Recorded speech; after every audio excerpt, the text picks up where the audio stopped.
Gangster State author dares Magashule to sue him, publisher. Pieter-Louis Myburgh, author of the controversial Gangster State, Unravelling Ace Magashule's web of capture has challenged the ANC Secretary General to sue him and says that the optimist in him hopes to see the former Free State Premier in an orange uniform in prison. Myburgh has been addressing an audience of around 100 people at Urban Lime in central Durban on Tuesday night, and he says that considering the amount of time that Magashule had to roll out his alleged looting network in the Free State and considering the length of his political career, which was problematic from the get-go, it was apparent to unpack it in book format. Unlike in Goa, where the launch was disrupted last month, and in the Free State, where the book's launch at the University of the Free State was cancelled last week amid fears of possible disruption, the Durban launch proceeded without a glitch. With Magashule recently saying that he would prove in court that Myburgh was a liar, the author says that he is unfazed and that is actually inviting Magashule to sue him for defamation.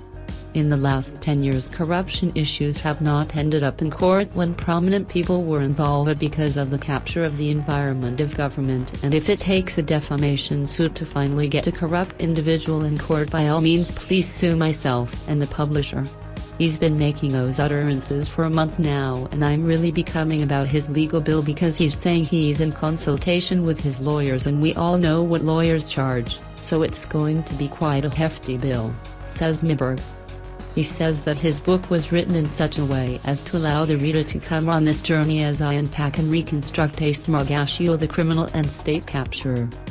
While working on the 360-page book, Myburgh says that he had been on Magashule's trail for 13 months doing full-time research on the former Premier Free State province, and says that in this period he discovered that Magashule operated like a brazen gangster, likening him to the character of Harlem drug boss Frank Lucas in the blockbusting 2007 movie American Gangster.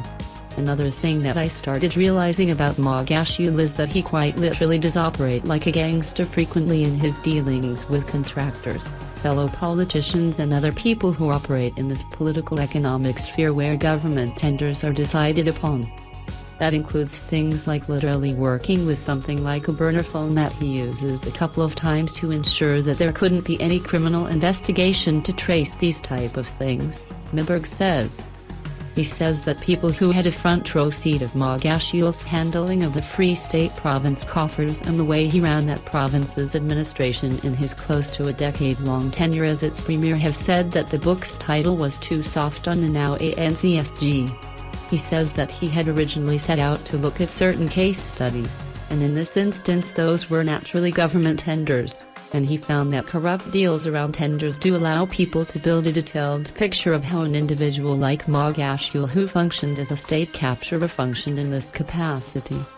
It is always a band of contractors closely associated with Magashule, the likes of his daughter, his brother, in some instances the family members of high-profile politicians in the province, associates of and political backers of Magashule who walk away with these contracts.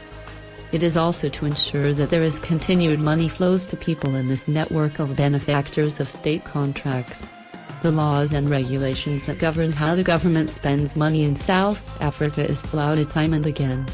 You've got things like the Municipal Public Finance Management Act that is sidestepped to ensure that people like Magashule's associates get the contracts, says Myburgh.